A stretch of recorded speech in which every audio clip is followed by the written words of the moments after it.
Ang mabuting balita ng Panginoon, ayon sa aklat ng Deuteronomio,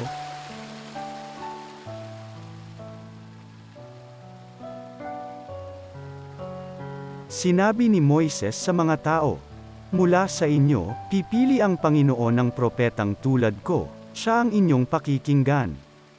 Ito'y katugunan sa hiling ninyo sa Panginoon nang kayo'y nagkatipon sa Horeb.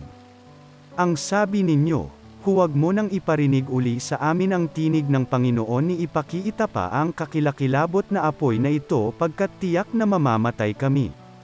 Sinabi naman niya sa akin, "Tama ang sabi nila, kaya pipili ako ng propetang tulad mo. Sa kanya ko ipasasabi ang ibig kong sabihin sa kanila.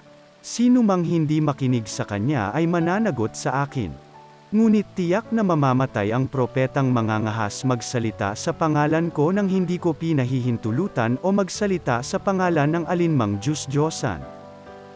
Ang mabuting balita ng Panginoon.